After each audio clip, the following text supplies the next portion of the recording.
Viral হয়েছে। আসলে গজলটা ঠিক আছে, হয়তো তাইরি হুজুর কইতে একটু বেশ কম করছে আর কি।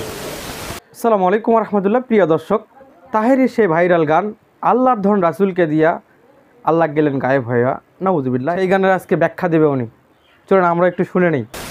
আল্লাহর ধন রাসূলকে দিয়া ইন্না আতাইনা কাল কাউসার। ইনি এখানে সূরা কাউসারের প্রথম আয়াত ইন্না আতাইনা কাল কাউসার এটার দলিল দিলেন। চলুন দেখি কি বলে। জগৎ বিখ্যাত তাফসীর کرام লিখতেছেন, খায়রান কাসিরান, আল্লাহকে সব নিয়ামত আমি নবীর দিছি। এ তো ফেল। কেমন হলো? আল্লাহ সুবহানাহু ওয়া তাআলা বলেন ইন্না আতাইনা কাল কাউসার, নিশ্চয় আমি তোমাকে কাউসার দান করেছি। তাফসীর ইবনে কাসিরে এসেছে।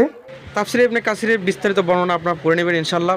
মেইন কথা হচ্ছে রাসূল সাল্লাল্লাহু আলাইহি সাল্লাম আর সাহাবীদেরকে জিজ্ঞাসা করলেন কাউসার কি, তা কি তোমরা জানো? সাহাবারা উত্তরে বলল না, আল্লাহ এবং আল্লাহ রাসূলই ভালো জানেন। তখন রাসূল সাল্লাল্লাহু আলাইহি সাল্লাম বললেন কাউসার হলো একটা জান্নাতি নহর।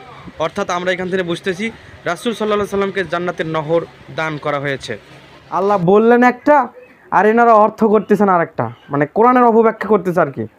রাসূলের দান বলিরা পাইয়া, রাসূলের দান খাজায় পাইয়া, রাসূলের দান মুগদাদে আজমির পাইয়া, রাসূলের দান কালিয়াপুরি পাইয়া, রাসূলের দান জালালি পাইয়া, শুয়া আছেন কাশতলা, কেউ ফিরে না খালি হাতে, খাজা তোমার দরবারে।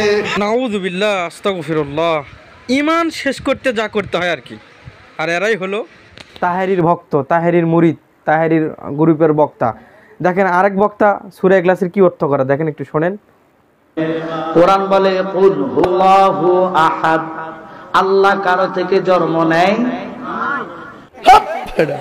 আল্লাহ সুবহানাহু ওয়া তাআলা এখানে বললেন কুল, হে রাসূল আপনি বলুন, হুয়াল্লাহু আহাদ, আল্লাহ এক অদ্বিতীয়। আয়ে বেটা অর্থ করতেছে কি দেখেন। আল্লাহুস সামাদ, আল্লাহ কারো ঘরে জন্ম দেয় নাই, তিনি কে? চিন্তা করলেন, আল্লাহুস সামাদ, আল্লাহ কারো মুখাপেক্ষী নন, অথচ এই অর্থ করলো কি শোনেন। আমপাড়ার সূরা যদি এরকম হয় তাহলে আরও সূরাগুলোর কি অর্থ করে তারা মানুষকে কিভাবে মোটিভেশন করে নিজেদের পেট পূজার জন্য কথাগুলো বলতে পারে, আর মানুষ সেগুলো শোনে, কণ্ঠ ভালো শুনছে, অবশ্য বুঝতে পারছে না। সামনে যে যত শ্রোতা আছে তারা তো নিজেরাও বোঝে না আসলে বলতেছে কি, তার সাথে আরও সবাই গায় হ্যাঁ ঠিক ঠিক। এই হলো অবস্থা। প্রিয় দর্শক, সূরা কাউসার আর সূরা ইখলাসের যদি হয় এই অবস্থা, না জানি অন্য সূরার হয় আরও কী অবস্থা আল্লাহ জানে। এরা দাড়ি টুপি পরে ইসলামের কতটা ক্ষতি করছে। মানুষ যদি এখনও সচেতন না হয় তাহলে আমাদের জন্য খুবই ভয়াবহ রূপ নেবে এই সকল সুন্নি নামে যারা তাহেরির মতো ভণ্ড ওয়াজের ময়দানে মানুষকে কণ্ঠ দিয়ে মানুষকে মাতিয়ে রাখছে। আল্লাহ আমাদেরকে, এই মুসলিম উম্মাহকে এ সকল ভণ্ড তাহেরির মতো কোরআন অপব্যাখ্যাকারী সকল আলেমদের থেকে আমাদেরকে হেফাজত করুন, আল্লাহুম্মা আমিন। অবশ্যই ভিডিওটি শেয়ার করে দিবেন যাতে মানুষ এ সকল বিষয়ে সচেতন হতে পারে, মানুষ চিনতে পারে, বুঝতে পারে। জাযাকাল্লাহু খায়রান। ইসলামিক মেসেজ টুডের সাথে থাকার জন্য অসংখ্য ধন্যবাদ। আসসালামু আলাইকুম ওয়া রাহমাতুল্লাহ।